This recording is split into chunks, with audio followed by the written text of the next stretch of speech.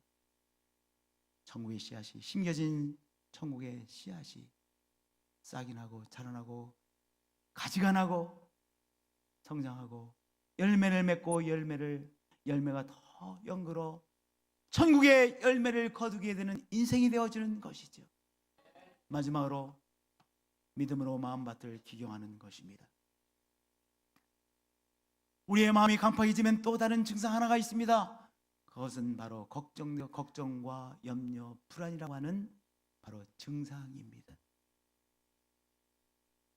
이 증상은 피할 수가 없어요. 코감기 걸리면 콧물이 자꾸 흐르듯이 우리의 마음이 강팍해지면 자꾸 불안, 염려, 걱정이라고 하는 이 증상이 나타나는 거예요. 왜 그래요? 간단해요. 지금 마음이 강팍해져서 그러는데 왜? 이유는 뭐냐? 하나님 아버지께서 나를 책임져 주신다는 믿음이 내 속에 확신이 없기 때문에 불안해지고 걱정되어지고 염려되어지고 노심초사되는 것이죠. 간단해요.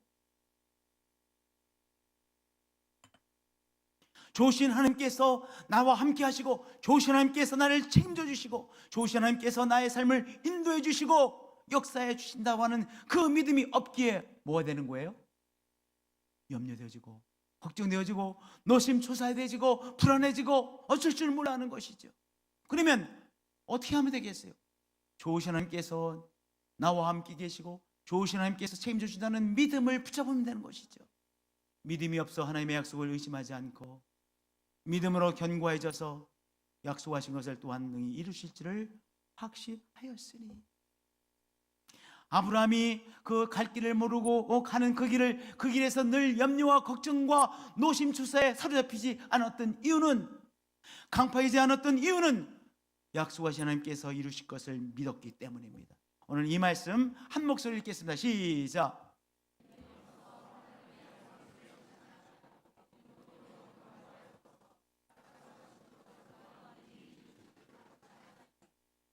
하나님 아버지께서 나와 함께 계심을 믿는 것입니다. 하나님 아버지께서 나를 지금 도와주시고 계신 것을 믿는 것입니다. 근데 머릿속으로 믿으려면 잘 안 믿어지잖아요. 그러니까 우리의 입으로 읊조리세요. 제가 어렸을 때 이렇게 봄이나 가을에 날씨가 좋을 때 하던 습관이 있었어요. 어렸을 때 이렇게 자기가 막 자작곡해가지고 노래를 흥얼흥얼 거리잖아요. 말도 안 되는 노래를 부르잖아요. 저도 그렇게 했어요. 근데 저희 집에 감나무가 있었는데, 감나무가 올라가서 가지가 이렇게 뻗치잖아요. 그러면 저는 왜 그랬는지 몰라. 집에 뭐 동화책 이런 게 없었어요. 근데 집에 무슨 책이 있었냐면 백과사전이 있었어요. 백과사전, 이렇게 큰 백과사전, 두꺼운 백과사전이요. 백과사전을 가지고 올라가서 그 감나무에 걸터 앉아가지고 백과사전을 이렇게 넘기면서, 지금도 기억이 선선해. 그 노래를 부르는 거, 말도 안 되는 노래, 그냥 막 흥얼거리는 거. 왜 어린애들 이렇게 노래를 부르잖아요. 진짜 노래가 아니야. 누가 배운 노래가 아니에요. 그냥 자기가 작곡 작사 즉시 하는 거야. 이 감나무에 올라가가지고 이 백과사전을 펼치고, 백과사전이 뭐 읽어도 이해도 안 되잖아요. 초등학교 한 1학년, 2학년 때 늘 그랬던 것 같아. 하여튼 그 기억이 생생해. 여러분들, 그 읊조림을 회복하는 거예요. 하나님 나와 함께 해주셔서 감사합니다. 노래 부르세요. 노래 부르세요. 여러분이 작곡하시고 작사하시는 노래를 읊조리는 거예요. 하나님 오늘도 나를 위해서 일하시죠. 읊조리세요. 그래서 우리 모두는요 시인이 되고 노래하는 사람이 되는 거예요. 영성은 뭐냐? 하나님 앞에 노래하는 자가 되는 것이에요. 저를 따라서 고백해 주시면 합니다. 기독교의 영성은 노래하는 사람이 되는 것입니다.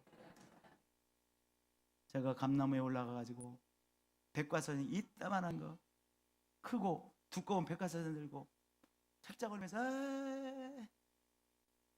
그랬듯이 오늘 우리들은 좋으신 하나님 앞에 하나님 나와 함께 해주셔서 감사해요. 나의 길을 선한 길로 인도해 주셔서 감사합니다. 이렇게 멋들어진 소리로 하지 마시고 읊조리세요. 읊조리세요. 노래하세요. 하나님 나의 힘이 되어 주셔서 감사합니다. 읊조리세요. 걸어다니면서 읊조리세요. 청소하시면서 좋으신 하나님을 읊조리세요.